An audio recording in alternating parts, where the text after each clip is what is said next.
Welcome back to my channel Mama Super Kids. जैसे कि आप सबको पता है कि रिसेंटली हम मूव हुए हैं कनाडा में और हमारे पास कार नहीं है। अभी हम लोग स्टे कर रहे हैं होटल में। तो आज हम लोगों ने ली हुई थी रेंटल कार, क्योंकि बहुत सारे काम थे, जैसे कि बैंक के काम हो गए, लाइसेंस लेना था, ऐसे छोटे छोटे बहुत सारे काम थे। घर भी देखने के लिए हमें जाना था, तो आज हम लोगों ने घर भी देख के आ गया।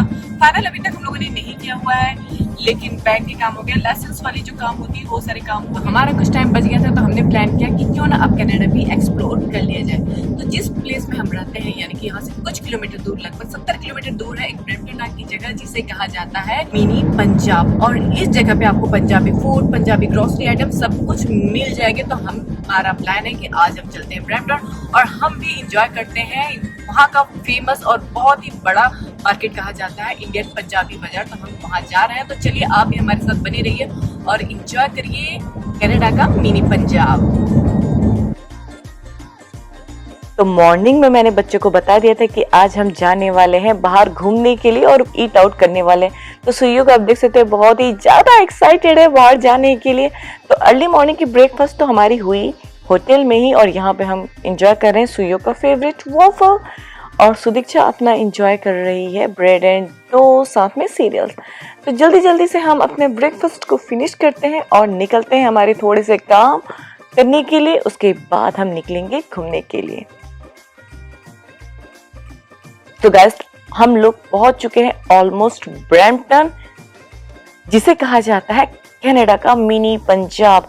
और सीरियली में अगर आप टोरंटो के आसपास एरिया में रहते हैं और अगर आपने ब्रैम्पटन नहीं घुमाया, तो डेफिनेटली आई विल सजेस्ट कि आप ब्रैम्पटन जरूर जाइएगा। और अब हम पहुंच चुके हैं इंडियन पंजाबी बाजार, बहुत ही फेमस।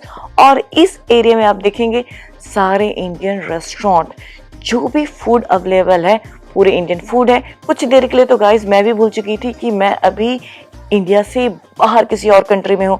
बिल्कुल माहौल पंजाबी हो जैसा, गाने जो बज रहे हैं पंजाबी हो जैसी, लाउड, रोड में इतने लाउड म्यूजिक बज रहे हैं, बिल्कुल भी रियलाइज नहीं हो रहा है कि हम हैं आउट ऑफ इंडिया। तो चलिए अब फटाफट से ग्रोसरी करने के लिए मैं पहुंचती हूँ इंडियन पंजाबी बाजार, जिसे कहा जाता है ब्रैम्पटन का सबसे फेमस और सबसे बड़ा पंजाबी बाजार। तो आप देख सकते हैं एक पंजाबी तो एंट्रेंस में मुझे दिखाई देने वाला है और सारे वैरायटी यहाँ पे मुझे दिख रहे हैं। फ्रूट्स के वैरायटी, वेजिटेबल्स के वैरायटी, तो किसी भी चीज की कोई कमी नहीं है।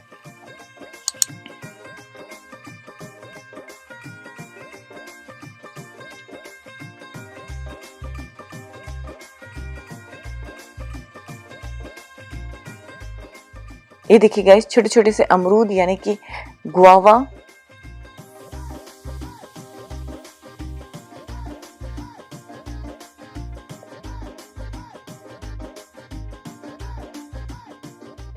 इसके अलावा बहुत ही इंटरेस्टिंग, जो बहुत ही रेयर मुझे दिखने मिलता है, गन्ना।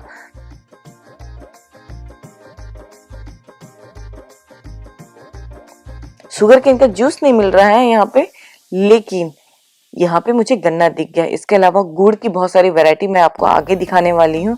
और बहुत ही इंटरेस्टिंग और बहुत ही यूनिक चीज जो मुझे अब तक यूएस में नहीं दिखा है, वो है यहाँ पे मिल रहा है मुझे गूसबेरी यानी कि आंवला। तो जिस एरिया में हम रहते थे यूएस के, वहां पे ये हमें नहीं दिखा है अब तक। तो मुझे ऐसा लग रहा है कि अगर ग्रोसरी के लिए कहा जाए तो Canada is much better than US.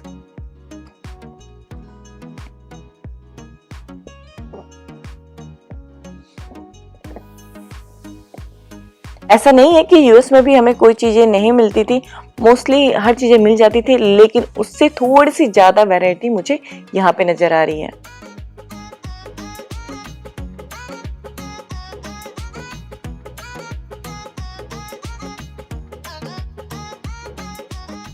अब मैं ले लेती हूँ दही।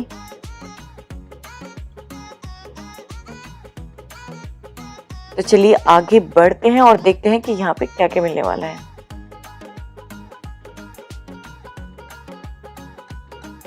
ये देखिए गाइस, ओपन में गुड़ रखा हुआ, वो मैंने अभी तक कहीं नहीं देखा है। और इसे मैंने टेस्ट करके देखा, बहुत ही अमेजिंग टेस्ट है। गुड़ की भी वैरायटी यहाँ पे आपको बहुत ही ज्यादा मिलने वाली है। मसाला गुड़, ये देखिए, इसके अलावा भी बहुत सारे गुड़। तो मुझे लगता है कि पंजाबी जो होते हैं गुड़ बहुत खाते हैं, इसलिए यहाँ पे मुझे गुड़ की वैरायटी बहुत ज्यादा मिल रही है। और वैसे भी ठंडियों के सीजन में हमें गुड़ तो खाना ही चाहिए।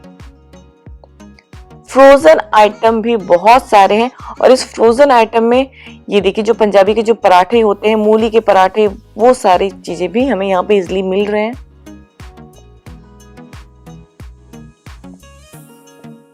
तो ऐसा कोई भी फूड आइटम नहीं होगा जो मुझे ऐसा लगता है कि इस स्टोर में नहीं मिलने वाला। मोस्टली जो इंडिया में कॉमन मिलते हैं फूड आइटम, वो सारी चीजें मुझे यहाँ पे मिल रही हैं। हाँ, सेम ब्रांड के नहीं है कुछ कुछ आइटम्स, बट डेफिनेटली हर चीजें मिल रही है। और यहाँ पे इंदर को मिल गया हमारे देश की चाय यानी कि टाटा टी।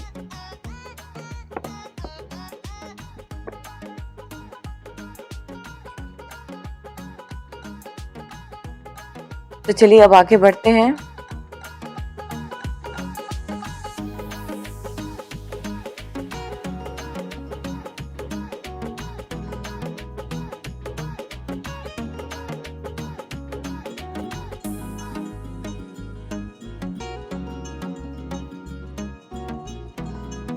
एक यूनिक चीज जो मैंने अब तक कभी भी नहीं देखा था वो है अर्थन तवा। ये देखिएगा, इस मिट्टी का तवा बहुत ही खूबसूरत और इसके बैक साइड में भी पैटर्न बना हुआ है। चलिए अब इसे मैं संभाल के रख देती हूँ। और ये रहा सर्विंग बोल, बहुत ही खूबसूरत से अर्थन के बोल हैं और जो खूबसूरत से छोटे छोटे बकेट जैसे आते हैं बाल्टी से जिसमें दाल मखनी सर्व किया जाता है, वो सारी चीजें यहाँ पे बहुत ही खूबसूरत लग रहे हैं। बहुत सारे ऑप्शन। तो अभी तो मैंने इसमें से कुछ भी नहीं लिया, लेकिन डेफिनेटली मैं बाद में कभी नेक्स्ट विजिट करूंगी तो कुछ ना कुछ लेने वाली हूँ यहाँ से। बहुत ही खूबसूरत सर्विंग बोल है गाइस। पिकल्स के वैरायटीज,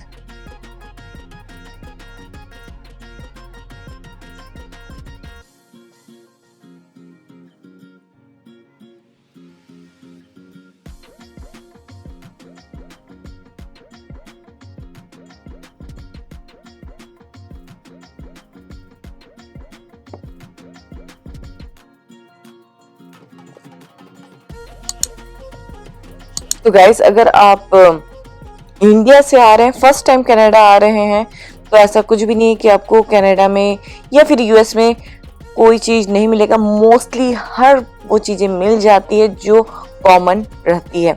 आपको भर भर के अपने बैग में अननेसेसरी लोड लाने की कोई भी ज़रूरत नहीं है। हर चीज़ें आप देख सकते हैं कितने आसानी से मिल रहा है। तो इतनी सारी शॉपिंग करने के बाद मुझे लग गई भूख और इसी ग्रोसरी स्टोर में हमें यहाँ पे मिल रहा है बहुत ही गर्मा गर्म फूड।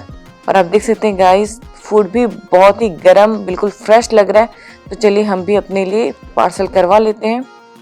बहुत ही कलरफुल से स्वीट्स। तो अगर खाने का मजा लेना है तो डेफिनेटली आई विल सजेस्ट कि ब्रैम्पटन एक ऐसी जगह है जहाँ पे प्राइस भी रीजनेबल है कंपेयर टू यूएस।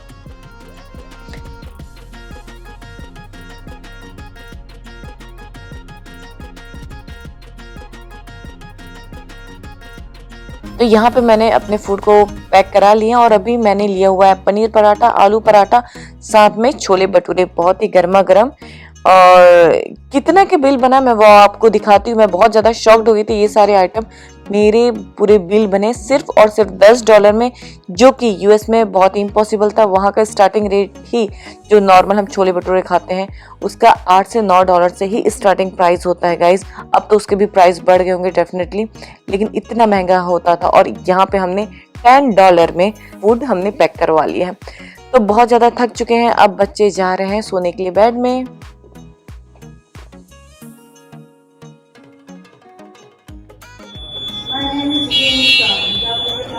लेकिन गाइस इस होटल में कुछ मिस हैपनिंग हो गई।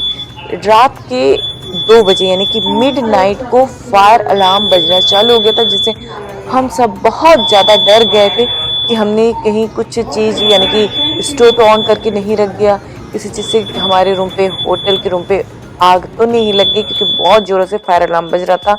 तो हम डरते हुए सारी चीज़ों को चेक किए, लेकिन हमारे रूम पे कोई भी प्रॉब्लम नहीं थी। तो जब हम बाहर निकलते हैं, रिसेप्शन में जाके बात करते हैं, तो पता चलता है कि इस होटल के सारे रूम में ही फायर अलार्म बज रहा है। तो हम बहुत ज़्यादा डर गए कि कहीं कोई फायर तो नहीं लग गई इस होटल में। और सबसे ज़्यादा डर किस चीज़ों का है गाइस, सामान से ज़्यादा है हमारा पासपोर्ट, जो बहुत ही इंपॉर्टेंट रहता है। तो हमने फटाफट अपना पासपोर्ट रख के बाहर आ गए और बाहर हल्की सी ठंड है और हम इतनी जल्दी में आए जिससे हम बच्चों को एक लेयर पहनाना भी भूल गए। तो यहाँ पे सुइयों को थोड़ी थोड़ी ठंड लग रही है और आप देख सकते हैं कि बहुत ही जल्द यहाँ पे फायर इंजन भी आ चुका है। सब फायरमैन भी जा रहे हैं होटल के अंदर चेक करने के लिए कि क्या मिस हैपनिंग हुई है। तो गाइस हम बहुत ज़्यादा डर गए थे, जैसे मैंने आपको बताया कि एक तो ये मिडनाइट, हमें खुद भी नहीं पता है कि नई कंट्री और फर्स्ट टाइम कभी कुछ ऐसा हो जाए तो बहुत ही डर लगता है। जहाँ पे हम अपनी फैमिली वालों से दूर रहते हैं, हमारे पासपोर्ट का हमें बहुत ज़्यादा डर लग रहा था, बच्चे बहुत छोटे हैं, पता नहीं क्या होगा। तो थोड़ा सा कहीं ना कहीं हमें भी डर रहता है जब हम आउट ऑफ कंट्री रहते हैं तब।